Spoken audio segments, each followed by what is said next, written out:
Hello everyone, I am Dr. Manpreet, consultant physiotherapist and nutritionist. So आज मैं थोड़ा सा आपके साथ डिस्कस करना चाहूँगी ऑर्थोपेडिक प्रॉब्लम्स को हम कैसे सॉर्ट आउट करते हैं इस क्लिनिक में।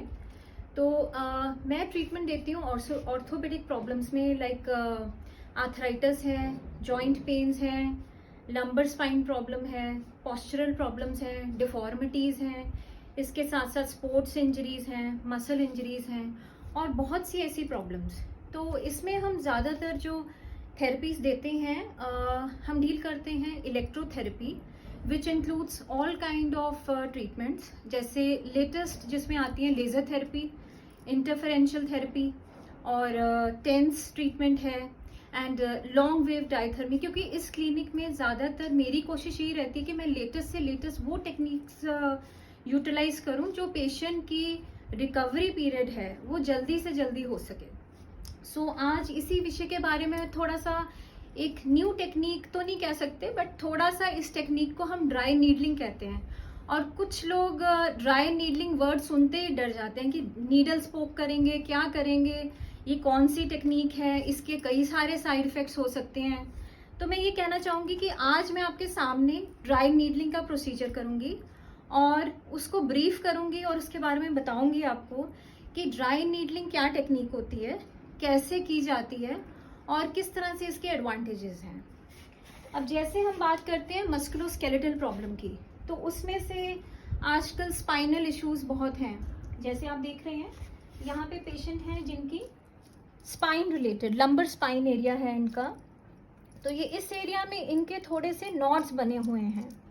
सो ये लंबर एरिया में जब बहुत ज़्यादा पेन होता है तो हम ड्राई नीडलिंग की हेल्प से उसको धीरे धीरे धीरे ट्रिगर पॉइंट के ऊपर नीडल्स को पोक करते हैं, इंसर्ट करते हैं और नीडल्स को इंसर्ट करने से उस एरिया का जो ट्रिगर पॉइंट है, ट्रिगर पॉइंट एक्चुअली क्या होता है कि जहाँ पे muscle continue state of contraction में चला जाता है, यानी जैसे इनके केस में इनकी बैक टोटली लॉक थी, जिसको हम फाइब्रोमाइल्जिया कहते हैं मेडिकल लाइन में।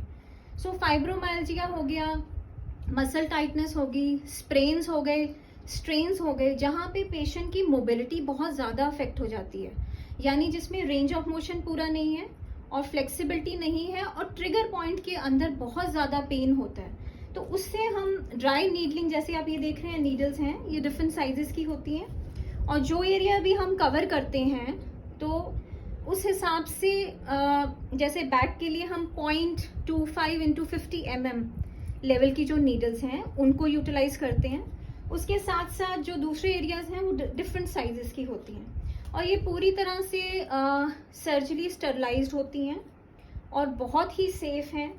और इसके आप देख सकते हैं कि जब मैं नीडल आपके सामने अभी इंसर्ट करूँगी तो ट्रिगर पॉइंट के ऊपर हम इंसर्ट करते जाते हैं। ट्रिगर पॉइंट एक ऐसा एरिया है जहाँ पे मसल बहुत टाइट है, यानी वो एक ऐसा एरिया है जहाँ नॉट्स बने हुए हैं और मसल फाइबर्स जो हैं वो एक तरह से इतने टाइट हैं कि वो मूव नहीं कर पा रहे। तो उस केस में हम उस एरिया में नीडल को पोक करेंगे। अभी आप देख सकते हैं जैसे ये हमने नीडल को डीपली इंसर्ट कर दिया, तो ये नीडल को डीप इंसर्ट करने से ये कोई फ्लूइड को इंसर्ट नहीं करती है अंदर, ये थिन नीडल होती है और इसके साथ साथ ये पोक करने से एक टाइनी लीजन बन जाता है मसल टिश्यू के अंदर और टाइनी लीजन बनने से इमिडिएटली उस एरिया का जो ब्लड फ्लो है वो बहुत ज़्यादा इंक्रीज हो जाएगा और वहाँ पे जो स्पाज्म है, जिसको हम ट्रिगर पॉइंट कहते हैं, या टाइटनेस है या फाइब्रोमाइल्जिया है, वो एकदम से रिलैक्स हो जाएगा। तो ऐसे केसेस में जहाँ पे हम ड्राई नीडलिंग की को यूटिलाइज कर सकते हैं, वहाँ पे पेशेंट को किसी तरह की पेन किलर, मसल रिलैक्सेंट्स या नर्व रिलेटेड जो मेडिसिन है नर्व की, जैसे न्यूरोपैथिक ड्रग्स हैं, वो लेने की ज़रूरत नहीं है। सो जैसे आप देख रहे हैं ये मैं इनके ट्रिगर पॉइंट्स पे इंसर्ट कर रही हूँ नीडल्स और ये बिल्कुल ही पेनलेस ट्रीटमेंट है और ये इससे कोई भी साइड इफ़ेक्ट्स नहीं है। थोड़ा सा मैं ये कहना चाहूँगी कि इसके बहुत ज़्यादा फ़ायदे हैं। एक, इमीडिएट रिलीफ है, यानी आप 4 से 5 सिटिंग्स में मैक्सिमम 7 सिटिंग्स में पेशेंट ठीक हो सकता है। उसके साथ साथ टोटली सेफ है, आपको किसी पेन किलर की ज़रूरत नहीं पड़ती। और उसके साथ साथ आपकी जो फ्लेक्सिबिलिटी है, यानी जिसके कारण आपकी इतना सिवियर पेन था कि आप मूवमेंट नहीं कर पा रहे हैं, उसमें पेन मैनेजमेंट में बहुत ज़्यादा आराम आ जाता है। और साथ में रिकवरी रेट, यानी रिकवरी बहुत फास्ट होती है।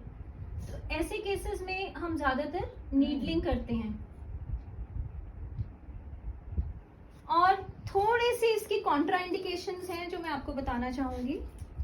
यानी कुछ पेशेंट्स में इसका इस्तेमाल नहीं करते हैं, यानी डायबिटिक पेशेंट्स में, या जहाँ पे किसी तरह का वास्कुलर डिजीज हो, या कुछ पेशेंट्स साइकोलॉजिकल लेवल पे थोड़े से लो माइंड के होते हैं, सेंसिटिव होते हैं, स्किन सेंसिटिविटी जिनकी ज़्यादा है, वहाँ पे भी हम थोड़ा सा अवॉइड करते हैं।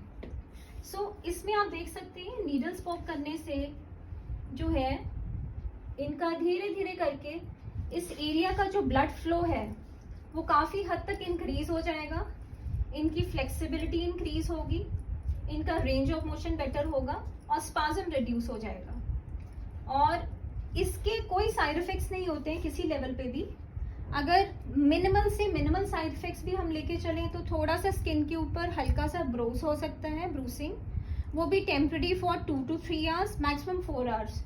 थोड़ी सी इन केस गलत लेवल पे हम ब्लीडिंग अगर इंसर्ट कर दें नीडल को, ब्लीडिंग हो सकती है, तो ट्रेन्ड फिजियोथेरेपिस्ट से ही ये ट्रीटमेंट करवाना चाहिए ताकि आपको किसी तरह के साइड इफेक्ट्स ना हो। और थर्डली थोड़ी सी सोरनेस हो सकती है, और बट वो भी टेम्पररी होती है, 2-3 घंटे 4 घंटे बाद वो एरिया बिल्कुल नॉर्मल हो जाता है।